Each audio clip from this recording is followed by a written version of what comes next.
지금 우리가 예수님께서 죄인들은 우리를 위해서 세례 요한에게 요단강에서 회개의 세례 받으신 것을 살펴보고 있는데요. 또 공교롭게도 2주 전에 정재용 강도사님께서 오셔서 이와 관련된 아주 풍성한 의미들을 마태복음의 맥락에서 잘 가르쳐 주셨습니다. 죄 없으신 예수님께서 우리 때문에 회개의 세례를 받으신 것인데, 그 일을 통해서 우리는 하나님께서 이 예수님 안에서 우리를 얼마나 불쌍히 여기시고 사랑해 주셨는가 하는 것을 생각하고, 우리도 날마다 하나님 앞에서 죄를 돌이키고 또 돌이키는 그러한 회개의 삶을 살아서 하나님의 백성답게 점점 더 거룩하고 흠이 없게 되기를 바라는 마음입니다. 어쨌든 하나님께서 세상을 이처럼 사랑하사 독생자를 주셨다 했는데, 이러한 일은 인류 역사에 어느 날 갑자기 훅 들어온 일이 아니라고 했습니다. 거기에는 하나님의 오랜 약속들이 있고, 그 약속이 이루어지는 과정에는 인류의 역사라고 하는 오랜 역사가 개입되어 있지 않습니까? 아담과 하와가 타락하였을 때 하나님께서는 그때 이미 여자에게서 난 아이가 뱀의 머리를 밟을 것이다 하는 약속을 주셨습니다. 세상 구원을 위한 하나님의 역사는 바로 이 에덴 동산에서 있었던 이 약속으로부터 시작이 되는 거거든요. 그리하여 이 약속은 여러분이 아시는 대로 노아를 거치고 아브라함을 거치면서 이 여자의 후손은 아브라함의 자손으로 구체화되죠. 그러다가 이것이 더 역사를 거치면서는 다윗의 혈통으로 나실 한 분의 왕으로 밝혀집니다. 그러니까 이분은 아브라함의 자손이면서 또한 다윗의 후손이시죠. 그런데 하나님께서는 바로 이분을 언젠가 여자에게서 나게 하시고, 그리하여 이분을 통해서 음부의 권세가 이기지 못하는 영원한 나라를 세우실 뜻을 나타내셨습니다. 중요한 것은 하나님께서는 이 한 분의 왕을 통해서 자기 백성을 저희 죄에서 구원하여 이때에 세우신 이 영원한 하나님의 나라로 다 불러 모아서 하나가 되게 하시고, 그래서 하나가 된 그 백성들이 거룩하게 되어서 하나님을 섬기고 사는 그런 새로운 세상을 만들 작정을 하신 것입니다. 그러니까 이때 하나님께서 아브라함에게 약속하신 하나님의 나라는 이렇게 표현하면 어쩔지 모르겠는데 마치 블랙홀과 같아요. 하나님께서는 전 세계에서 모든 믿는 자에게 성신을 베푸셔서 성령의 세례로서 이 나라로 다 연합해 들어오도록 하시는 겁니다. 예외 없이 그렇게 하시는 거예요. 그래서 다 하나가 되도록 하셔요. 그런 나라를 하나님께서 세우실 것을 말씀하셨는데, 다니엘이 그것을 구체적으로 예고하지 않았습니까? 거기 다니엘서 2장 44절이 있죠. 이 열왕의 때에 하늘의 하나님이 한 나라를 세우시리니 이것은 영원히 망하지도 아니할 것이요 그 국권이 다른 백성에게로 돌아가지도 아니할 것이요 도리어 이 모든 나라를 쳐서 멸하고 영원히 설 것이라 했습니다. 그러니까 하나님께서 하나님 나라를 세우신다라고 하는 것은 실로 놀라운 것 아닙니까? 이 나라가 세워지기 위해서 이 나라의 왕이 오시는 것이고, 이 왕이 오셔서 자기 백성을 저희 죄에서 구원하신 것이고, 구원하신 그 백성들을 이 나라로 다 불러 모으셔서 하나가 되게 하시는 겁니다. 그런데 세례 요한이 와서 광야에서부터 외친 메시지는 실로 놀랍지 않습니까? 마침내 이 나라가 가까이 왔다 하는 것입니다. 그래서 회개하라, 천국이 가까이 왔다 이러지 않습니까? 그런데 보니까 실제로 가까이 왔다는 천국이 보입니까? 안 보여요. 그럼 대신 눈에 보이는 게 뭐죠? 세례 요한이 그랬죠. 나는 그분의 신발끈 풀기에도 감당치 못할 자로다. 거기서 이분은 어떤 분으로 오신다는 걸 알 수 있죠. 신발을 신고 오신다. 천국이 가까이 왔다 했는데 가까이 왔다는 천국은 안 보이고 신발을 신고 오시는 이 천국의 왕이 보이는 겁니다. 그래 이분이 죄인들 사이에 끼어서 요한에게 회개의 세례를 받으시려고 요단강으로 다가오셔요. 그러면 천국이 가까이 왔다 이렇게 말하는 거죠. 왜냐하면 천국은 이 천국의 왕과 함께 오기 때문에 그렇습니다. 천사 가브리엘이 이 예수님의 위치와 신분을 밝혀주지 않았습니까? 누가복음 1장 31절로 33절. 보라, 내가 수태하여 아들을 낳으리니 그 이름을 예수라 하라. 저가 큰 자가 되고 지극히 높으신 이의 아들이라 일컬을 것이요. 이건 지극히 높으신 이는 경건한 유대인들이 하나님을 표현하는 말이라고 그랬죠. 하나님의 아들이라 일컬을 것이요. 주 하나님께서 그 조상 다윗의 위를, 그러니까 왕위를 저에게 주시리니 영원히 야곱의 집에서 왕노릇 하실 것이며 그 나라가 무궁하리라. 천국의 왕이 드디어 오신 것입니다. 다니엘이 이 열왕의 때에 하늘의 하나님이 한 나라를 세울 것이다 라고 예고한 뒤로 거의 500년 만의 일이에요. 그래 요한은 이분이 얼마나 크신 분인지 자기는 이분의 신발끈을 풀어드리는 일도 감당치 못할 것이다. 그러지 않았습니까? 그런 분이 지금 자기 죄를 자복하고 요단강에 나와서 요한에게 세례를 받으십니다. 죄 없으신 분이 죄인들이 우리를 위해서 회개하시면서 죄인들이 받는 회개의 세례를 받으셔요. 이게 예수님께서 천국의 왕으로 오셔서 가장 먼저 하신 일입니다. 주님은 제일 먼저 십자가로 나가셔서 자기 백성의 죄를 짊어지실 그 일부터 첫 단추를 그렇게 꿰셔요. 그러니 주님이 얼마나 사랑이 많으신 분입니까? 세상에서 이런 왕을 우리가 찾아볼 수 있습니까? 세상에 이런 왕은 없어요. 아무리 민주주의가 잘 되고 위대한 통치자가 나온다 해도 이런 왕은 없습니다. 이와 같이 예수님은 천국의 왕으로서 그가 가장 먼저 하신 일이 자기 백성을 위하여 세례받으신 일입니다. 예수님은 처음부터 그렇게 자기 백성의 죄를 그 자신의 몸과 온 인격에 짊어지셔요. 그러므로서 그분은 천국의 왕으로서 자기 백성을 저희 죄에서 구원하시기 위한 행보를 본격적으로 시작해 나가시는 겁니다. 그러니 이것은 예수님이 자기를 이 세상에 보내신 하나님의 뜻을 처음부터 얼마나 겸손하게 받드셨는가 하는 것을 너무나 잘 보여주지 않습니까? 예수님은 십자가에서만 하나님께 순종한 게 아닙니다. 세상에 오신 일 그 자체가 하나님께 순종하신 것이고 죄인들을 위하여 회개의 세례를 받으신 것 또한 자기를 보내신 성부께 온전히 순종하신 일이에요. 그러자 하나님께서 이분을, 이렇게 순종하신 이분을 얼마나 존귀한 분으로 인정하고 받아주십니까? 이분이 요단강에 세례받고 물에서 나오시니까 하나님께서 곧바로 이분을 인정해 주시잖아요. 오늘은 그 점을 생각해 보려고 합니다. 하나님의 그 인정 속에 담겨 있는 의미가 뭔가? 예수님이 세례받으시고 물에서 올라오시자 즉시 세 가지 범상치 않은 현상이 발생했습니다. 그때 예수께서 갈릴리 나사렛으로부터 와서 요단강에서 요한에게 세례를 받으시고 곧 물에서 올라오실새 하늘이 갈라짐과 성령이 비둘기같이 자기에게 내려오심을 보시더니 하늘로부터 소리가 나기를 너는 내 사랑하는 아들이라 내가 너를 기뻐하노라 하시니라. 자, 여기 예수님께서 요단강에서 요한에게 세례 받으시고 물에서 올라오시니까 그 즉시 어떤 세 가지 현상이 발생했다고 거기에 기록됩니까? 첫째, 하늘이 갈라졌습니다.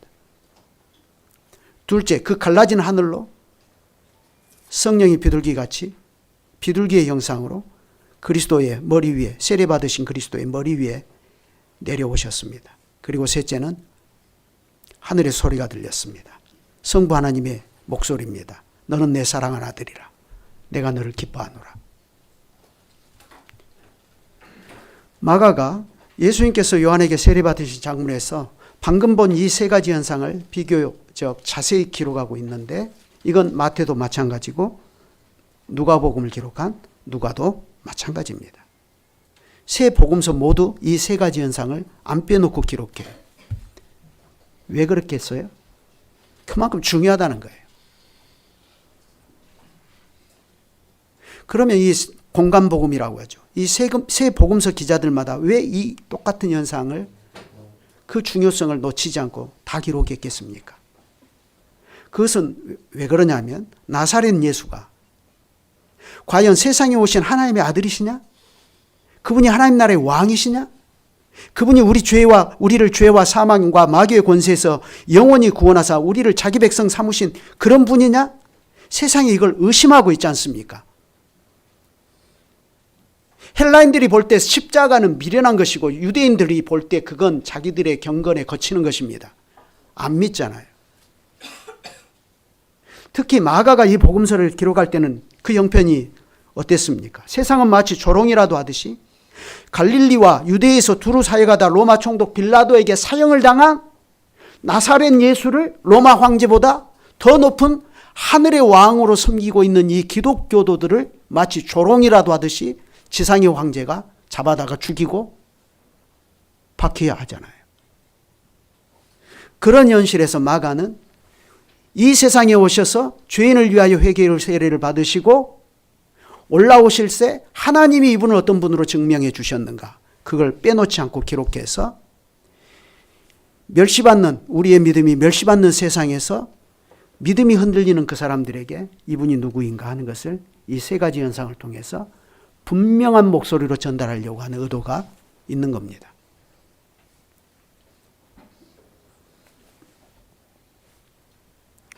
그렇다면 그 세 가지가 무엇인지 다시 한번 보십시다. 첫째, 하늘이 갈라졌습니다. 이건 하늘이 열렸다, 그런 뜻이죠. 이건 구약 성경의 배경에서 볼 필요가 있습니다. 여러분, 구약 성경에서 하늘이 갈라졌다, 이게 보통 일입니까? 이건 하나님께서 지상에 강림하시는 사건을 보여주는 계시 사건입니다. 이사야 64장 1, 2절 거기 있죠. 자, 거기서 하늘이 갈라진 것을 어떻게 말하는가를 보십시오. 같이 한번 읽어보시죠. 원하건대 주는 하늘을 가르고 강림하시고 주 앞에서 산들이 진동하기를 불이 섭을 사르며 불이 물을 끓임 같게 하사 주의 원수들이 주의 이름을 알게 하시며 이방 나라들로 주 앞에서 떨게 하옵소서. 여기에 보면 이사야 선지자가 이스라엘의 하나님 여호와께 기도를 드리고 있습니다. 원컨대 주께서는 하늘을 가르시고 강림하여 주십시오. 하나님께서 하늘을 가리고 강림하시니까 어떤 일이 벌어지죠? 시내산에서 너무 잘 확인할 수 있지요. 산들이 진동해 버리죠.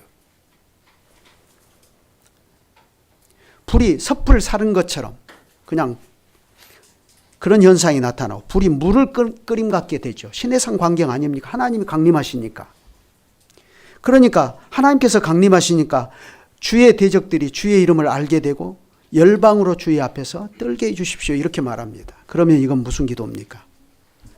이 이사야 24장의 내용을 알려면 64장의 내용을 알려면 63장의 내용을 알아야 돼요.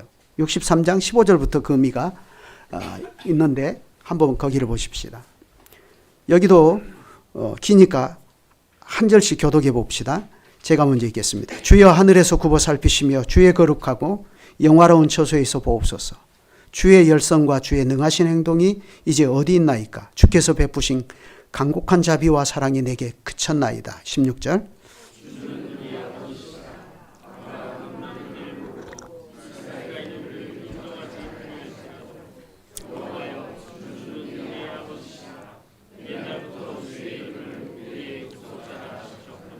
여호와여 어찌하여 우리로 주의 길에서 떠나게 하시며 우리의 마음을 완고하게 하사 주를 경외하지 않게 하시나이까? 원하건대 주의 종들 곧 주의 기업인 지파들을 위하사 돌아오시옵소서. 18절.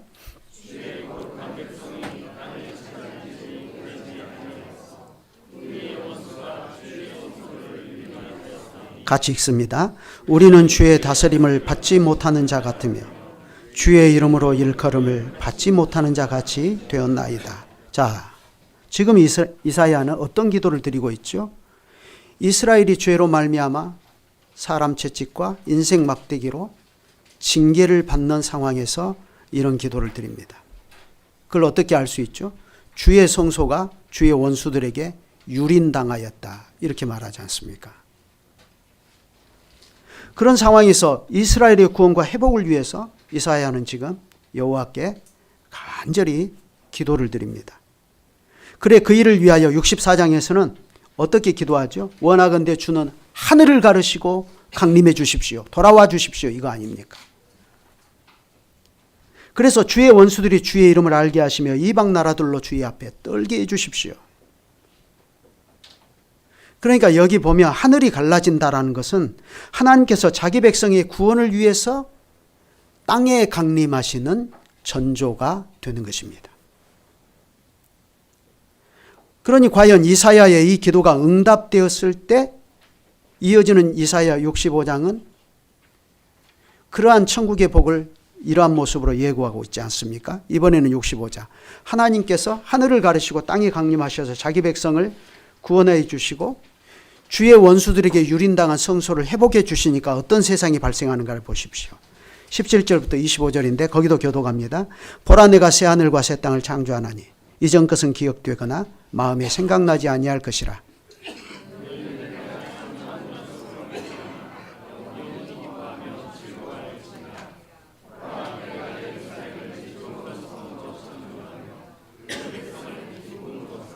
내가 예루살렘을 즐거워하며 나의 백성을 기뻐하리니 우는 소리와 부르짖는 소리가 그 가운데서 다시는 들리지 아니할 것이며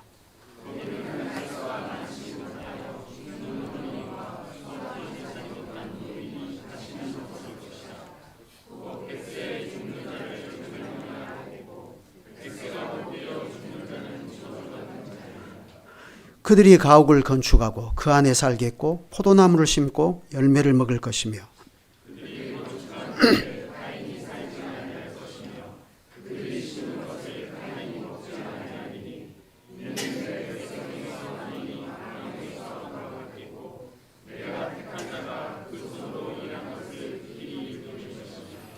그들의 수고가 헛되지 않겠고 그들이 생산한 것이 재난을 당하지 아니하리니 그들은 여호와의 복된 자의 자손이요 그들의 후손도 그들과 같을 것임이라.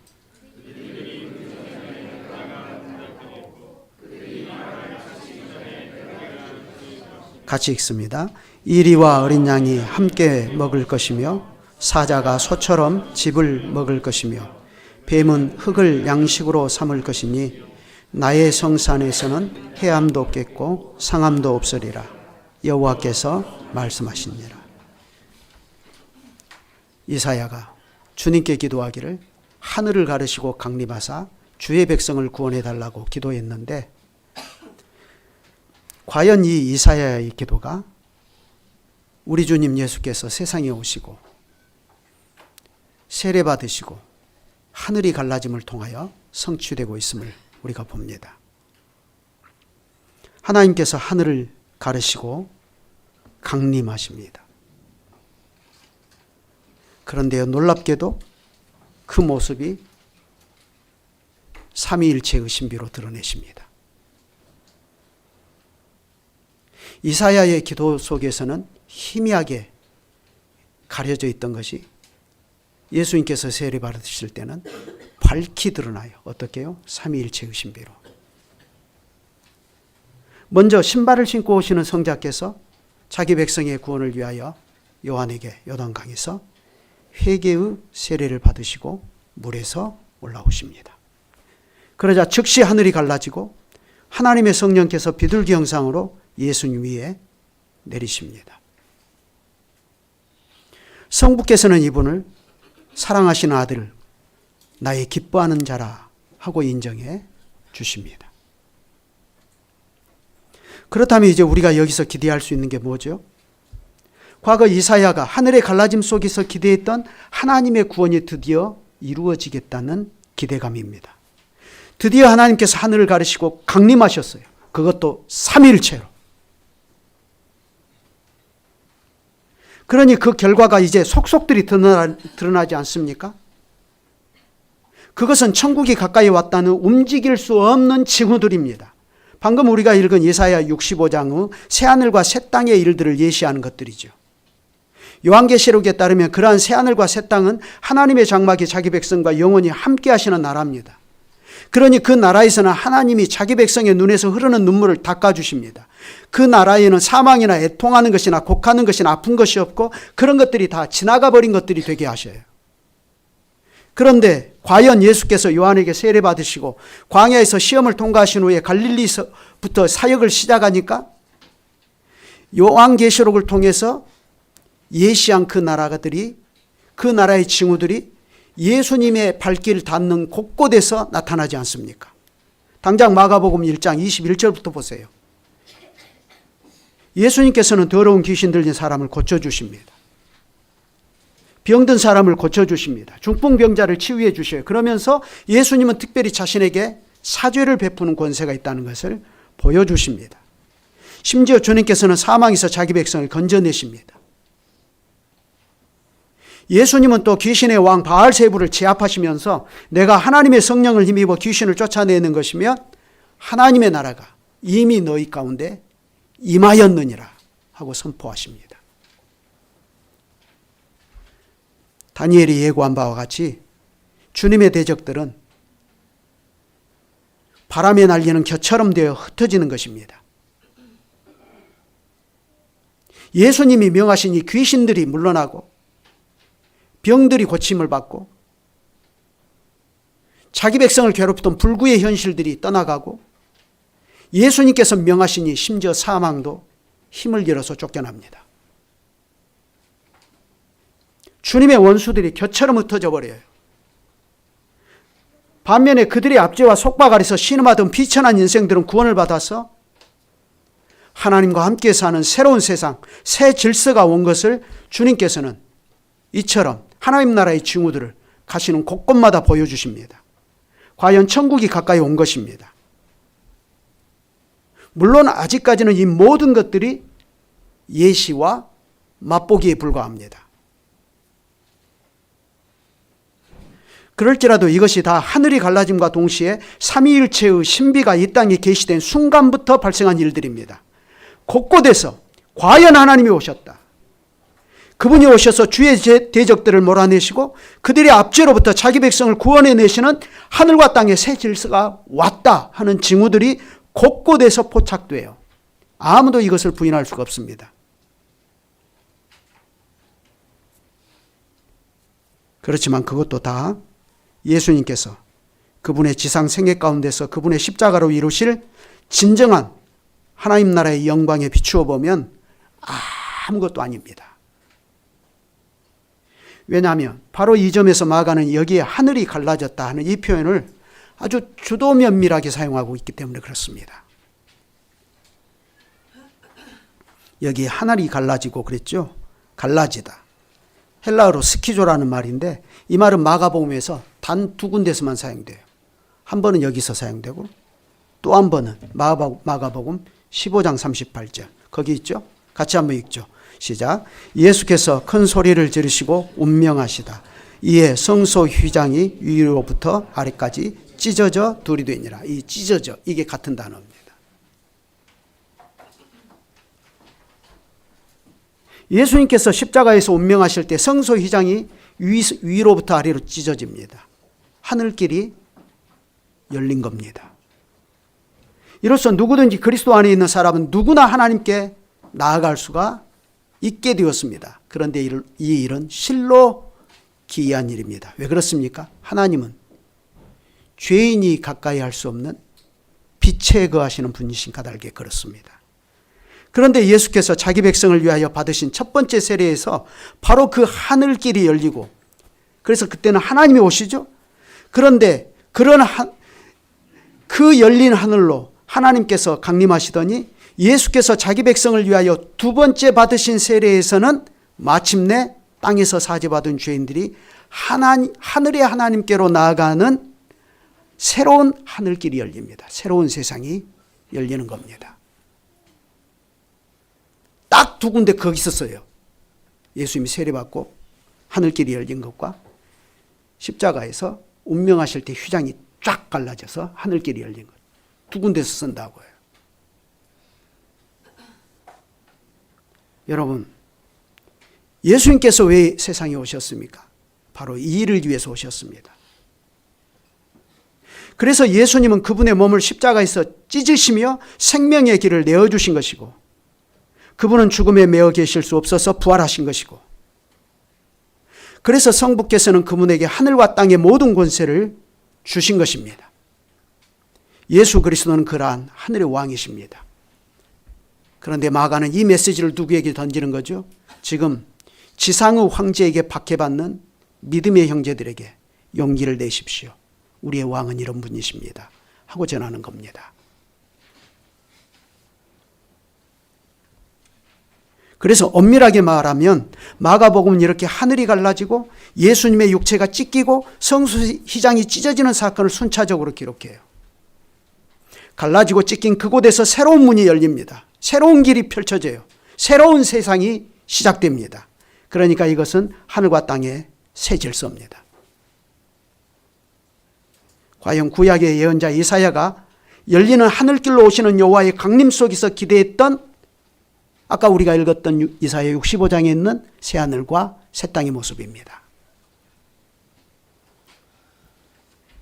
그러니 이것은 세례 요한이 자기 뒤에 오실 자기보다 능력 많으신 분, 성령으로 세례 주실 그분 안에서 기대한 하늘과 땅의 새 질서입니다. 그러니 하나님께서 그러한 새로운 질서, 새 세상을 예수님의 머리 위에 성령이 비둘기 형상으로 내려오시는 것을 통해서 보여주십니다.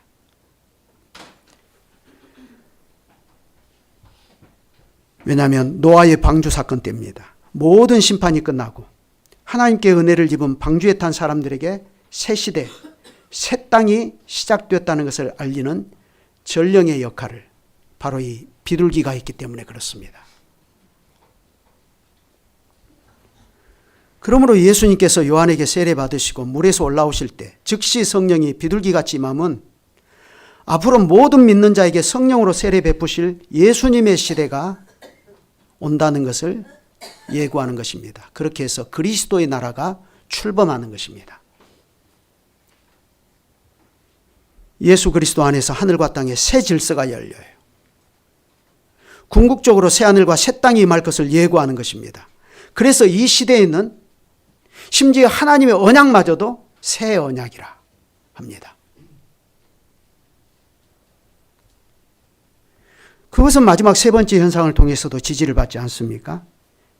이때에 하늘로부터 소리가 나기를 너는 내 사랑하는 아들이라 내가 너를 기뻐하노라 하고 하나님께서 직접 죄인을 위하여 회개의 세례를 받으신 그분을 인정해 주십니다. 하나님께서 이때 예수님을 너는 내 사랑하는 아들이라 하고 인정해 주셨는데, 이건 여러분이 아시는 대로 시편 2편 7절의 성취 아닙니까? 정재훈 강도사님도 그 말씀하셨죠? 거기에 보면 하나님께서는 시온에 기름 부어 세우신 왕께 말씀하시기를 너는 내 아들이다, 내가 너를 낳았다 하시지 않습니까? 그런데 시편 2편에서 예고하신 그분의 정체가 구체적으로 누구로 밝혀집니까? 지금 세례 요한에게 요단강에서 회개의 세례를 받으시고 성령으로 기름 부음을 받으신 나사렛 예수, 그분으로 밝혀집니다. 이분은 나사렛 예수셔요. 그런데 하나님께서는 이러한 예수님을 가리켜서 너는 내 사랑하는 아들이다 이렇게 말씀하시고 또 이어서 내가 너를 기뻐하노라 이렇게 말씀하십니다. 이것도 다 구약적인 배경을 가지고 하는 얘기입니다. 이사야 42장 1절입니다. 예루살렘의 위로를 위하여 오실 여호와의 종은 어떤 분인가? 이사야 42장 1절부터 6절이 거기 있죠. 거기도 한번 교독하겠습니다.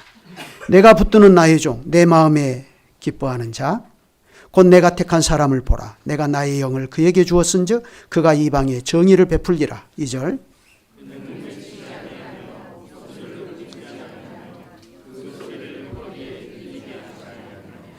상한 갈대를 꺾지 아니하며 꺼져가는 등불을 끄지 아니하고 진실로 정의를 시행할 것이며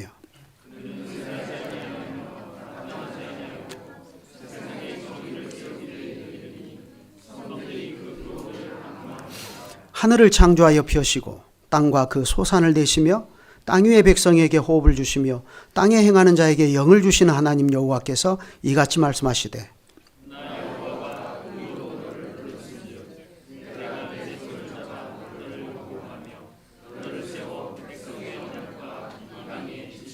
아, 8절까지죠. 내가 눈먼 자들의 눈을 밝히며 갇힌 자를 감옥에서 이끌어내며 흑암에 앉은 자에게 자를 감방에서 나오게 하리라. 8절. 없은가요? 6절까지만 제가 있는가요? 그러면서 8절은 이렇습니다. 나는 여호와니 이는 내 이름이라. 나는 내 영광을 다른 자에게 내 찬송을 우상에게 주지 아니하리라. 자, 이와 같이 하나님께서는 주의 종, 곧 주님께서 기뻐하시는 사람에게 주의 신을 주어 그로 하여금 이방에 공의를 베풀게 하실 것이라고 예고하십니다. 그러니 이분은 결코 이방인의 집권자처럼 권세를 부리는 자가 아닙니다. 오히려 그분은 상한 갈대를 꺾지 아니하며 꺼져가는 등불을 끄지 아니하고 진리로 공의를 베풀어서 소경의 눈을 밝히며 갇힌 자를 옥에서 이끌어내며 흑암에 처한 자를 거기에서 나오게 하실 것이라 하고 이렇게 말합니다. 그래, 여기서도 새로운 사실 하나가 놀랍게 밝혀지지 않습니까? 하나님의 구원이 이스라엘만 아니라 이방 땅에도 비춰진다는 것입니다. 그런 이유로 그분은 이방의 빛이 되시리라 하고 예고됩니다. 하나님께서는 과연 이 말씀대로 지금 하고 계십니다. 하나님께서 나의 사랑하는 아들이요 나의 기뻐하는 자라 하신 예수께서는 스스로 자기를 낮춰 종의 형체를 가져 사람들과 같이 되실 뿐만 아니라 그분은 겸손하여 스스로를 자기 백성의 죄와 일치시킴으로 요단강에서 요한에게 회개의 세례를 받으십니다. 하나님께서는 이분에게 약속대로 하나님의 신을 부어주십니다. 선지자 이사야를 통해서 허락하신 이스라엘의 소망이 될 구원을 이루실 여호와의 종이 마침내 열린 하늘길로 세상에 오신 것입니다. 그런데요, 놀랍게도 하나님께서는 예수님을 가리켜서 이는 내 사랑하는 아들이라 하신 말씀을 또 다른 곳에서 한 번 더 하십니다. 어디서 하십니까? 비오나산에서. 그때 하나님께서는 육체로 오신 아들 안에 감추어져 있는 신성의 영광을 제자들에게 살짝 보여주시면서 이는 내 사랑하는 아들이니 너희는 저의 말을 들으라 이렇게 말씀하십니다. 그래, 우리가 하나님의 아들로 인정하고 그분의 말을 들어야 되는데, 그러면 그분의 말을 들으라 하는 이 말씀은 구체적으로 어떤 배경에서 하십니까? 예수님이 예루살렘에서 별세하실 것을 모세와 엘리야로 더불어 말씀하시잖아요. 그 배경에서 이는 내 사랑하는 아들이니 너희는 저의 말을 들으라 이렇게 말씀하십니다. 물론 우리가 예수님의 모든 말씀을 다 순종해야죠. 근데 너희는 저의 말을 들으라 하는 그 말은 구체적으로 뭡니까? 예수님께서 예루살렘에 올라가시면서 제자들에게 3번이나 인자가 예루살렘에 올라가서 대제사장들과 서기관들에게 장로들에게 붙잡혀 고난을 당하고 십자가에 죽고 사흘날에 다시 살아날 것을 말씀하시잖아요. 그 말씀을 들어라 이렇게 말씀하시는 거예요. 왜 그렇습니까? 제자들이 안 믿고 있잖아요. 제자들이 안 믿어요. 오히려 그런 일이 있을 수 있습니까? 우리가 예수님을 지켜드리겠습니다. 그런 소리 마십시오. 이렇게 나오지 않습니까? 그러니 너희는 저희 말을 들으라.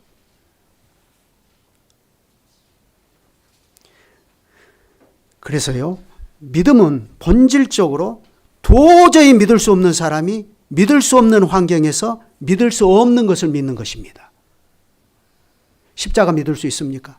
부활을 믿을 수 있어요? 제자들도 처음에는 안 믿었어요.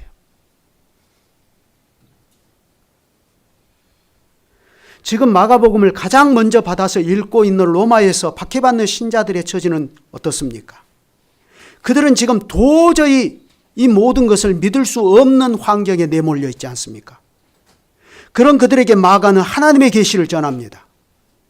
죄인을 위하여 세례 받으시고 물에서 올라오실 때 하늘이 열리고 성령이 비둘기같이 그 머리에 임하시고 하나님께서 이는 내 사랑하는 아들이요 내 기뻐하는 자라 하신 이분을 여러분 믿으십시오. 그분을 신뢰하십시오. 여러분의 환경이 도저히 믿을 수 없는 형편이라는 거 나도 잘 압니다. 그러나 믿으십시오. 그럴수록 그분을 끝까지 신뢰하십시오.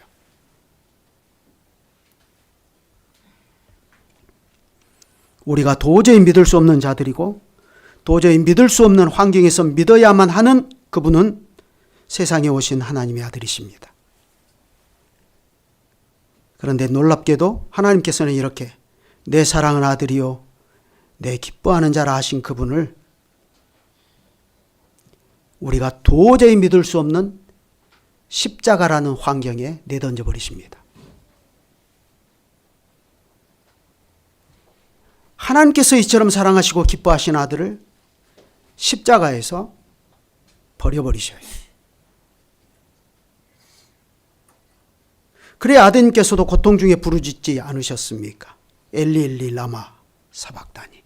아버지여, 아버지 어찌하여 나를 버리셨습니까?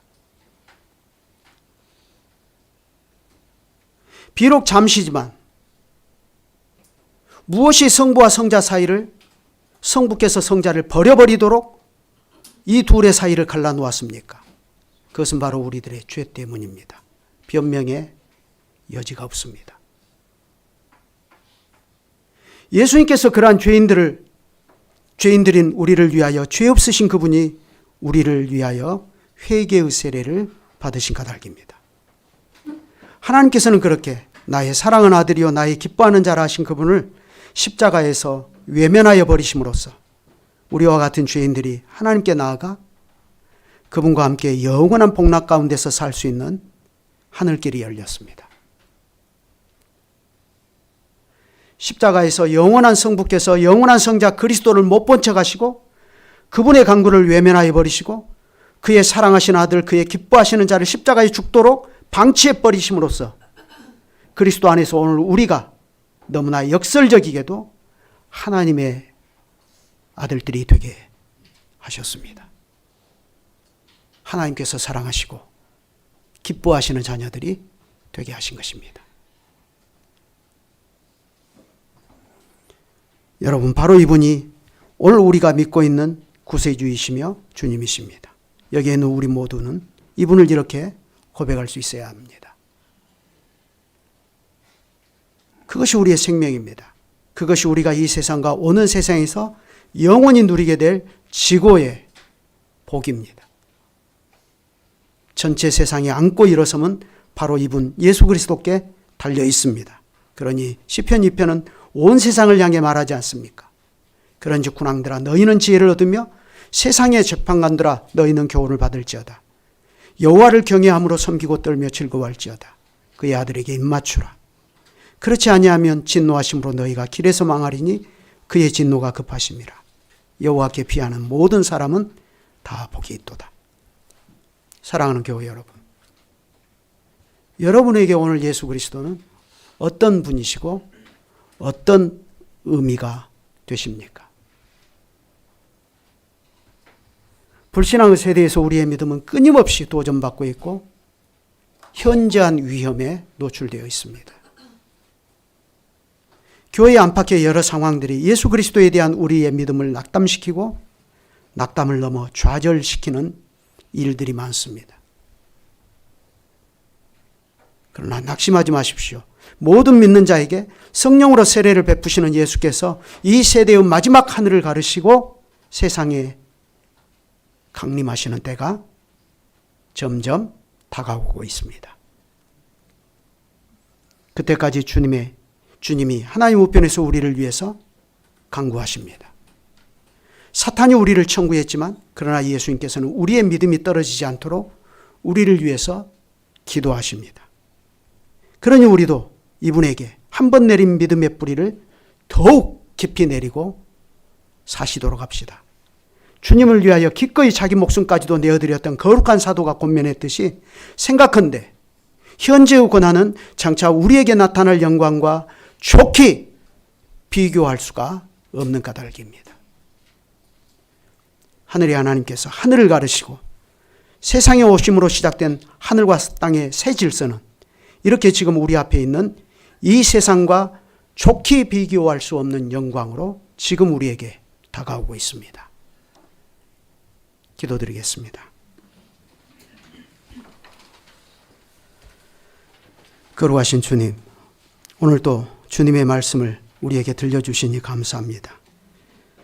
불신앙의 세대이며 이러한 시대에 우리의 믿음이 기죽지 않게 하시고 우리에게 예수 그리스도는 어떤 분이고 그리스도가 나에게 어떤 의미인가를 가르쳐서 우리가 이 불신앙의 세대를 믿음으로 뚫고 지나가게 하여 주시니 감사합니다.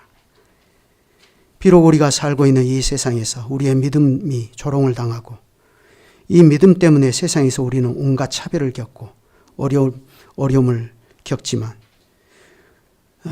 그러한 때에도 그때마다 저희는 주님의 말씀으로 돌아와서 이 생명의 척을 펼치게 하시고 이 책에서 우리의 생명 되시고 영광이 되시는 그리스도를 배우게 하셔서 이분이 하늘을 가르시고 우리에게 다가오셔서 우리의 구세주와 주님이 되어주신 것에 감사하며 한번 그리스도께 뿌리내린 믿음을 흔들림이 없이 굳게 붙들고 살아가게 하여 주시기를 구합니다.